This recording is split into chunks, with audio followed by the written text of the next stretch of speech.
Welcome to పద్దు kitchen. ఈరోజు మనం చేసుకోబోయే కర్రీ వెజిటేబుల్ గోంగూర కర్రీ. కావాల్సిన పదార్థాలు: గోంగూర, వంకాయలు, చిక్కుడుకాయలు, పచ్చిమిర్చి, బెండకాయ, మామిడికాయ, చింతపండు. మామిడికాయ లేకపోతే చింతపండు కొంచెం ఎక్కువ పడుతుంది. మామిడికాయలు కంపల్సరీ అని కాదు, మనం ఈ సీజన్ వచ్చింది కదా, మామిడికాయ వేసుకున్న టేస్ట్ బాగుంటుంది కాబట్టి వేసుకుంటున్నాము. లేనప్పుడు కొంచెం చింతపండు ఎక్కువ వేసుకున్నాము. ఉడకబెట్టి పక్కకు పెట్టుకోవాలి సపరేట్గా. కొన్ని వాటర్ వేసుకొని గోంగూర ఉడకబెట్టుకుందాం. నీళ్లు మసలనిచ్చి తర్వాత గోంగూర ఇందులో యాడ్ చేసుకోవాలి. నీళ్లు మసిలినాయండి. ఇప్పుడు ఇందులో గోంగూర వేసుకుందాం. ఇప్పుడు ఇందులో కొంచెం సాల్ట్, కొంచెం పసుపు,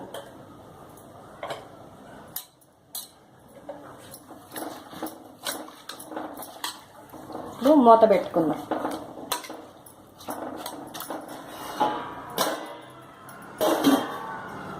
ఎక్కువ ఉడికించుకోవద్దు, మళ్ళా వెజిటేబుల్ కర్రీలో ఉడకాలి.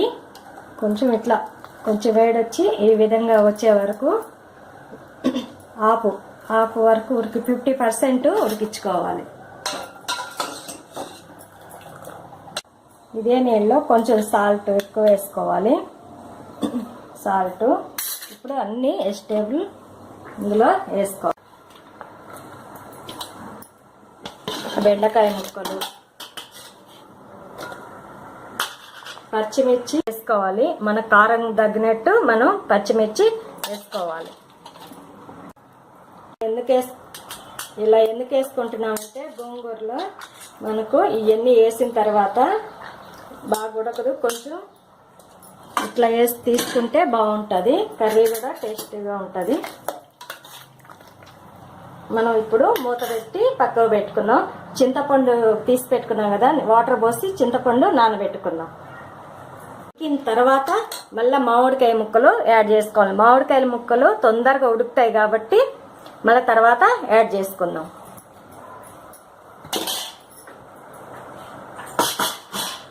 తర్వాత ఇప్పుడు మామిడికాయ ముక్కలు ఇందులో యాడ్ చేసుకుందాం. ఇప్పుడు గోంగూర కూడా ఒకేసారి గోంగూర వేసుకోవాలి. ఇప్పుడు గోంగూర అన్ని మెత్తగా అయిన వరకు మూత పెట్టుకుందాం. ఇప్పుడు మనం ఇది తీసుకొని నీళ్లు మనం స్టవ్ బంద్ చేసుకొని నీళ్లు పక్కకు తీసుకొని ఇది గుత్తికెట్టుతో ఎనుపుకోవాలి.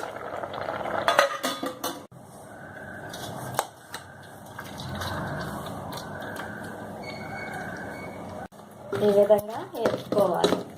పప్పు ఎనుపుకున్నట్టు ఎనుపుకోవాలి.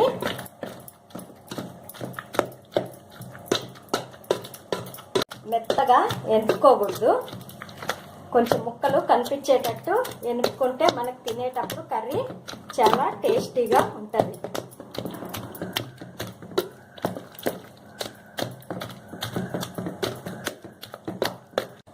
ఇప్పుడు ఆ నీళ్లు వంచి పెట్టుకున్న వాటర్ ఇందులో పోసుకుందాం. పోసుకొని ఇట్లా కలుపుకోవాలి. ఇట్లా కర్రీ లాగా చేసుకుందాం. ఈ విధంగా అండి, ఈ విధంగా వేసుకుందాం. ఇప్పుడు మనం వీటిని పోపు వేసుకుందాం.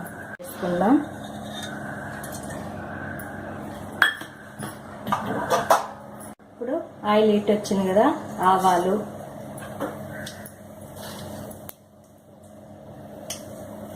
మినప్పప్పు, శనగపప్పు, జీలకర్ర, ధనియాలు,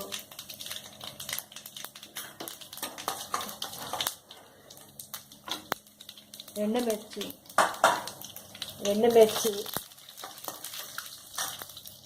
ఉల్లిపాయ ముక్కలు ఇట్లా పెద్ద ముక్కలుగా తరుక్కోవాలి.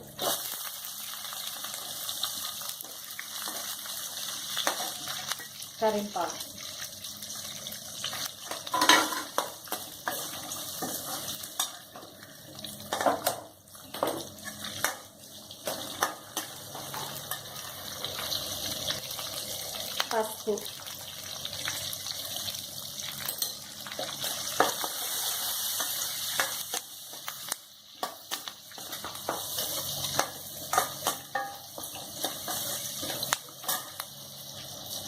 సాల్ట్,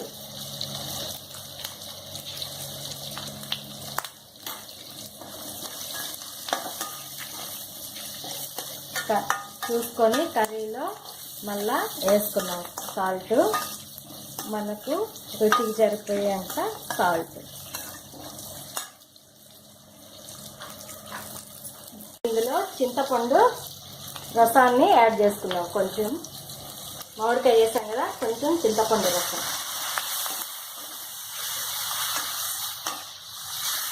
ఇట్లా తిరగబాతలో వేసుకుంటే చింతపండు వాసన అనేది ఉండదు.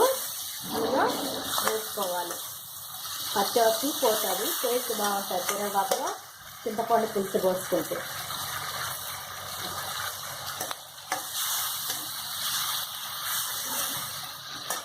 ఇప్పుడు ఇందులో ఇది వెనుక్కున్న కర్రీ గోంగూర ఇందులో యాడ్ చేసుకున్నాం. ఇది ఒక డిఫరెంట్ అయిన కర్రీ. గోంగూర చాలా మంచిదండి, ఈ విధంగా చేసుకోండి, చాలా టేస్టీగా ఉంటుంది. ఇది ఇట్లా ముక్కలు ముక్కలుగా మనకు కనిపించేటట్లు కర్రీ ఉండాలి.